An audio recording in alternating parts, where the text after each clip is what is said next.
138 openings of wisdom is the Kalach Pitchei Chochmah by it's short. The shortened version is Ramchal. It's short for Rabbi Moshe Chaim Luzzatto. And this is opening 7. How the Sephirot appear in the prophetic vision, the images seen by the prophets, and what they represent. The Sephirot can shine with an abundant radiation of light or with diminished radiation. They can appear in numerous different forms and likenesses, although in truth they possess no form or appearance. It is just that they appear in some form or likeness. But one who examines them will see that in truth the form and likeness are purely contingent upon the observer, as stated in the verse, and by the ministry of the prophets I have used likenesses. Hosea 12:11. In their essence, however, the Sephirot are only an extended array of powers organized in their necessary order, interdependent in their various laws and influenced by one another, as required according to the perfection of the entire ordered plan. Having explained that the powers, Sephirot, with which God created and governs the worlds appear by way of radiation, we will now explain the principles governing how this radiation appears.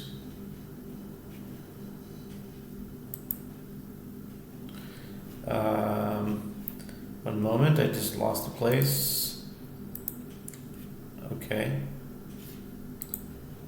Get back there.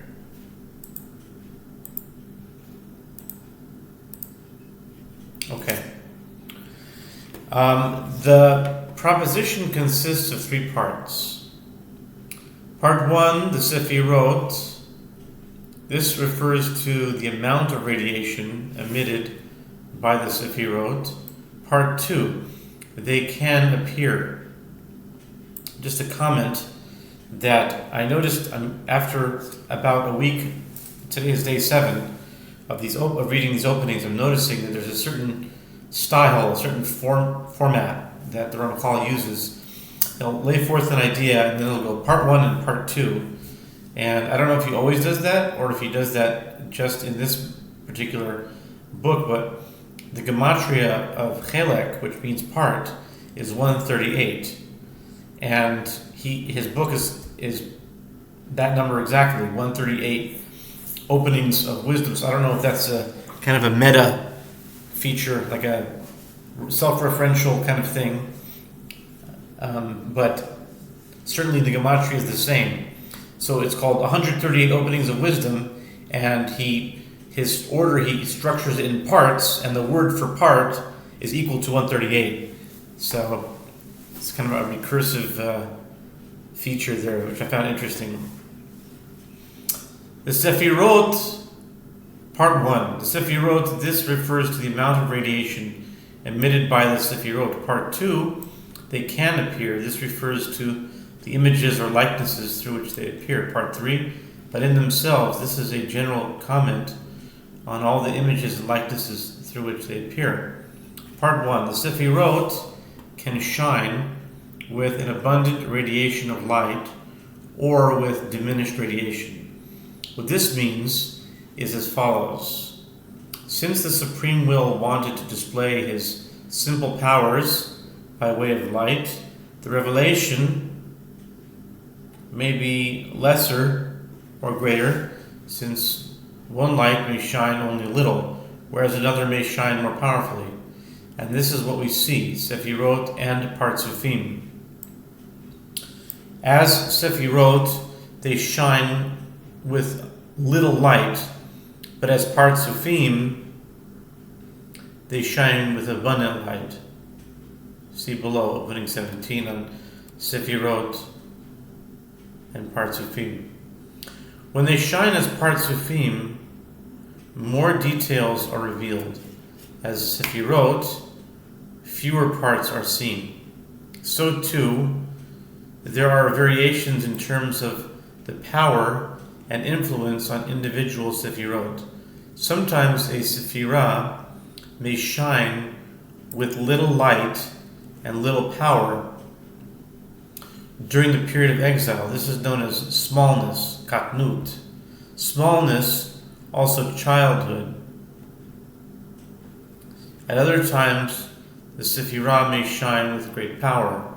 After the redemption, this is known as greatness or maturity. They can appear in numerous different forms and likenesses. Many of the terms used in discussing the Sephirot have connotations of form and material substance. Form and material substance. However, we certainly cannot say that the Sephirot themselves actually possess any kind of form or substance, for this would be heresy, and the Torah states explicitly, "For you did not see any form," Deuteronomy 4:15. As discussed earlier, the Sephirot are the powers of the supreme thought and are seen with spiritual vision by the prophets or souls in a way comparable to the way a person sees the thoughts passing through his mind. Nevertheless, there is a great difference. For a person's mind and thoughts are within him and are not godly. Accordingly, there is nothing to prevent us applying concepts of form and likeness and appearance of some subtle kind to the thoughts in a person's mind, except that the form would be spiritual rather than physical. This is not so in the case of the Sephirot, which are the powers of the thought or mind, of the supreme will. Blessed be He. It is impossible to say that they possess any form at all, since we know that its aspects, the emanator, blessed be his name, completely transcends all the accidents and events that occur to those he created. And now we're in 8 minutes, past 8 minutes and 9 seconds, so I'm in the safety zone where I can enter the realm of Christianity. Because if you've listened this far and you're searching for God, as I am, I wonder if I should have said that, as I am. It's a sort of egotistical. But here's where the meditation starts, let's put it that way.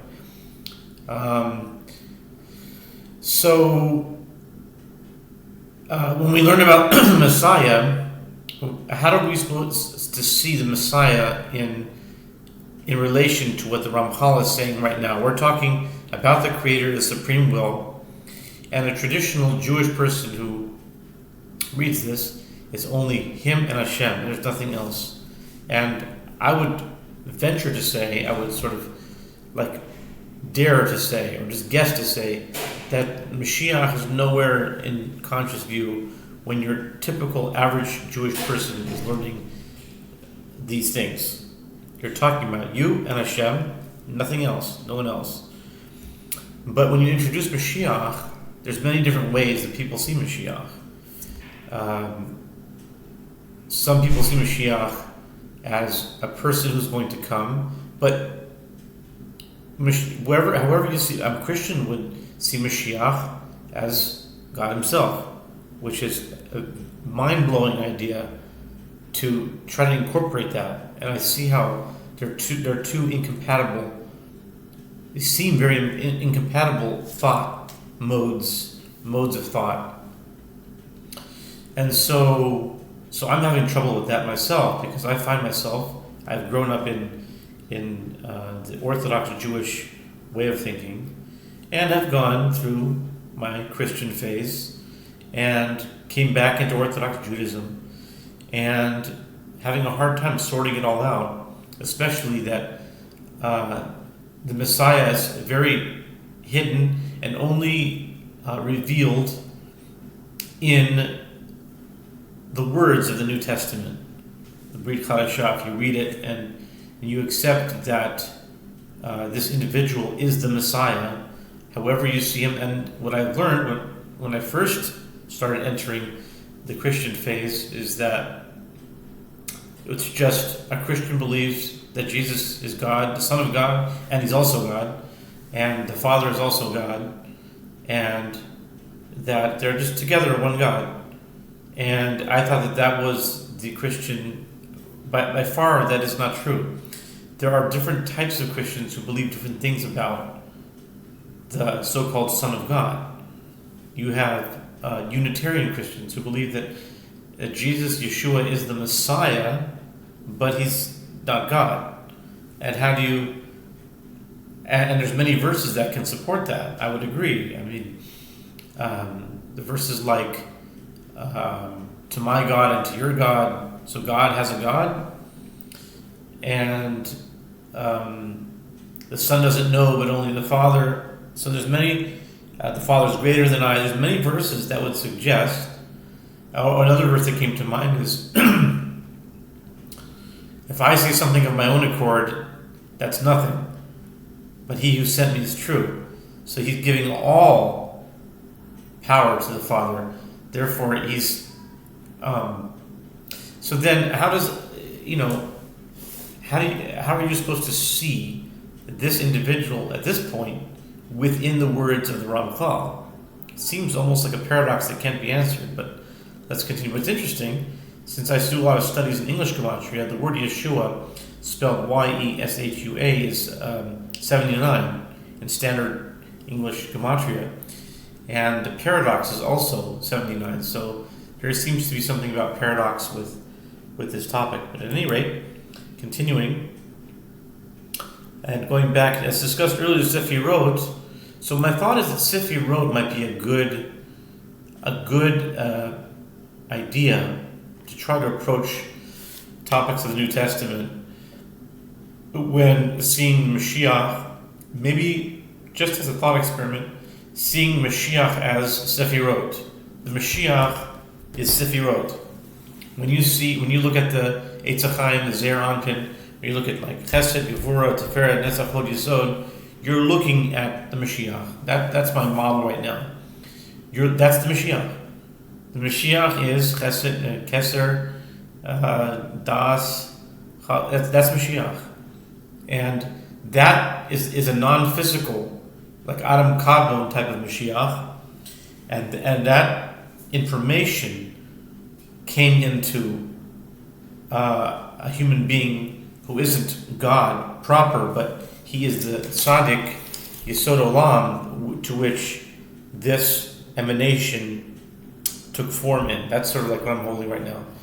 I'm sort of holding that idea in balance. So Sephirot are probably a good way of seeing Yeshua at this point. And as discussed, Sephirot are the powers of the supreme thought and are seen with spiritual vision by the prophets or souls in a way comparable to the way a person sees the thoughts passing through his mind. Nevertheless, there's a great difference. If a person's mind and thoughts are within him are not godly. Okay, I read this already. Accordingly, there's nothing to prevent us from applying concepts of form, likeness, and appearance of some kind the thoughts in a person's mind, except that the form would be spiritual rather than physical. This is also the case in the Sephirot, which are the powers of the thought or mind of the supreme will, blessed be He.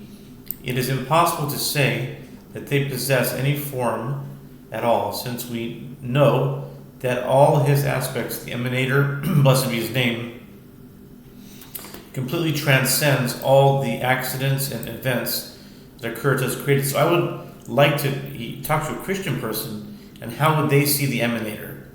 The the concept of the Ramchal's description of the emanator, would they say that Jesus himself is the emanator, or would they say, no, he's not the emanator, he comes forth from the emanator? The emanator is only the Father. Certainly Unitarians would say the emanator is the Father, and no one else. But the Messiah comes from. But at any rate, let's continue. Nevertheless, we do speak in terms of smallness and greatness, ascent and descent, clothing, position, and so on, in relation to the Sefirot. We certainly cannot say that any of these phenomena exist, such as the Sefirot. Yet if you say that all such concepts are purely metaphorical, hinting at exalted matters involved in the government of the worlds and its laws, this too is impossible to say. For if it were so, most of the investigations of the Kabbalah would be pointless, since they would be like trying to base what we know, the metaphors, on what we don't know, the Sefirot. This is not what is indicated by the teachings of the Ari, and the earlier and later Mekubalim, and above all those of Rabbi Shimon Bar Yochai. All these teachings indicate that these phenomena actually do exist in the Sefirot. Here is the place to clarify the truth. For if this foundation is laid properly, everything will be understood properly, clearly and simply. But if this foundation is not laid properly, all the structures will remain flying in the air, and it will be impossible to attain any understanding whatever of the investigations of the Kabbalah. The truth is that all the Sefirot are powers of the supreme thought. They all operate to bring about what is necessary in the world, all leading to one goal, the final ultimate perfection, as explained above. These powers contain everything necessary for the government of the entire world at all times. For example, the power of chesed, kindness, includes all the ways in which it must act in the worlds, sometimes holding sway, sometimes yielding its dominion, sometimes dominating strongly, at others only a little. At times, the power of chesed operates in conjunction with gevurah, strength, in various different ways, whether in a revealed or hidden manner. Likewise, the powers of din, judgment, and rachamim, mercy, also contain everything necessary for the government of the entire world at all times. All of the three root powers of kindness, judgment, and mercy contain everything necessary for reward and punishment, judgment, the existence of the world, mercy, and the external reward, perfect kindness. The supreme mind calculated in advance everything necessary for the government of all his creatures until the end of the entire cycle. Just try to wrap your mind around that. Just have to read that again, just let it sink. The supreme mind calculated in advance everything necessary for the government of all his creatures until the end of the entire cycle. That's like an amazing statement. To try to, who has understood God, everything is a single weave of these three powers, including all the different kinds of controls, laws, and pathways necessary and sufficient to bring about everything that must come into being in the world. The entire composite weave is visible to the prophets or the souls, and this is what is called the chariot, Merkava. The actual powers of the supreme thought are invisible, for they are simple and they cannot be seen in their intrinsic essence. Yet the supreme will wanted that they should be visible through lights and prophetic likenesses and images, and that they should appear in all the different aspects that we ascribe to them: parsufim, worlds, one clothed in another, ascending, descending, and so on. However, we already know that this is not how these powers are in reality. This is only how they appear in the prophetic imagination. Thus it says explicitly, and through the ministry of the prophets, I have used similitudes. This means that God conceals the profundity of his thoughts within these prophetic images and metaphors. But the truth is, this is only how the prophets see it. And even this seeing is not like physical seeing, as will be discussed below. What the prophets see are spiritual phenomena that take the form of clothing, ascent, descent, and the like. However, this seeing is nothing but a prophetic vision made up of likenesses and images conveying the depth and breadth of a plan in the divine mind. We may conclude that the Kabbalistic teachings are not merely metaphorical. The phenomena we have mentioned, such as ascent, descent, clothing, and the like, truly exist in the prophetic vision. However, the prophetic vision itself is only a likeness. The prophets have the special power of being able to see the vision and understand its meaning. The subject of the prophetic vision is God's deep plan. When he wanted to reveal it, he showed it in the form of the chariot. The various parts of this chariot have all been given their own individual names. These are the names of the Sephirot and the Partsufim, and the prophetic visions show all their different states and properties. In an actual prophetic vision, the Sephirot and Partsufim may appear in many different forms and interrelationships, as we find in Kabbalistic writings about the various worlds and Partsufim, etc. Although in truth they have no form or appearance, this is clear in the light of what we have explained above. It is just that they appear in some form or likeness. What this means is that prophetic likenesses and images are not mere metaphors and illusions. This is the way the prophet actually sees what he sees. What we say about the Partsufim is actually the way they are seen in the chariot. But one who examines them will see that in truth the form and likenesses are purely contingent upon the observer. The principles expressed in the verse, to whom, this is kind of like quantum mechanics or quantum physics. It's like, it has to do with the observer, pretty much. What you see is based on how your mind is made up. To whom then will you liken me, that I should be equal, says the Holy One.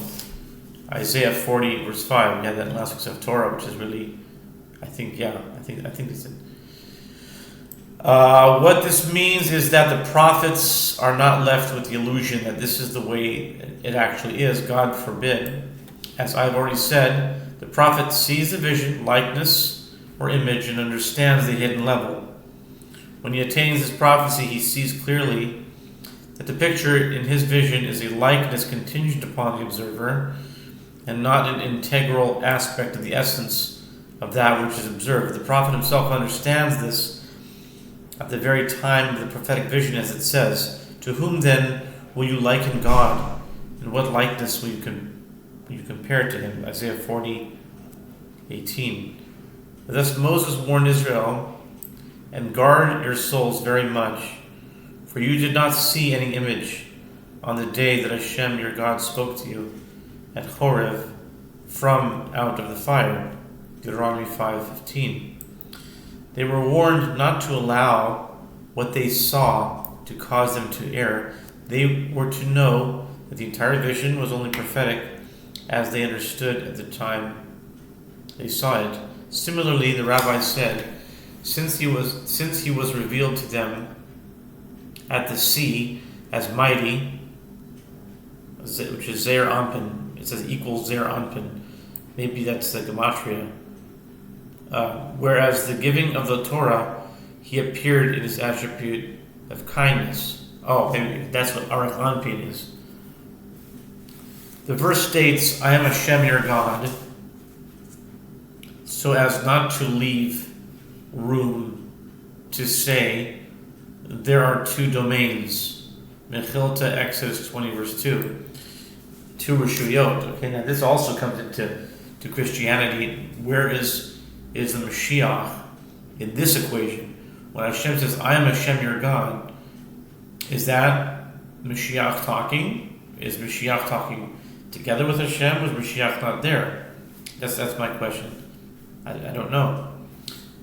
This was so that they should not fall into error because of what they saw in the vision, but that they should understand the underlying truth of what they saw in the proper way. As stated in the verse, and in the hand of the prophets I have used likenesses, Hosea 12:11. The meaning of the phrase "in the hand of the prophets" is that the image, the likeness, is formed in the mind of the prophets, but is not integral to the Sefirot themselves. Each sees on his own level of perception and attainment, and the image is formed in his mind accordingly. Thus the Kabbalists said that the hand of the prophets refers to the attribute of Malchut, kingship, rule, and control, which includes the power to form images.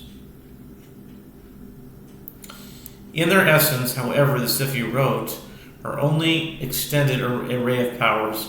As explained earlier, everything is one deep plan, a composite weave of just so many powers ordered in such a way that each holds sway only at its own designated time and in its own specific manner. This is called an extended array of powers. This array of powers extends and spreads in the sense that they are revealed in a variety of different ways according to specific fixed rules. That's interesting. They're revealed according to rules.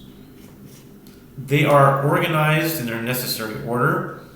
This indicates that the order does not consist of scattered, separate, unrelated parts, but that a single, general, all-encompassing order underlies the revelation of each of the different powers, for everything was calculated in such a way as to lead to the ultimate goal. They are interdependent in their various laws. This indicates that the reason why we see states in which one power is clothed and garbed in another is because these powers are truly interdependent in the way they rule and function, in the sense that the functioning of one of them results from the functioning of the others. In this way, the Supreme Mind created a weave from which all of the different phenomena we see revealed in the world emerge and influenced by one another. In other words, the various chains of cause and effect and states of expanded consciousness discussed in the Kabbalah are bound up with the mutual influence of various powers and laws on each other, as required according to the perfection of the entire ordered plan. For as we explained, all these pathways were calculated in accordance with the overall goal of bringing the entire creation to perfection.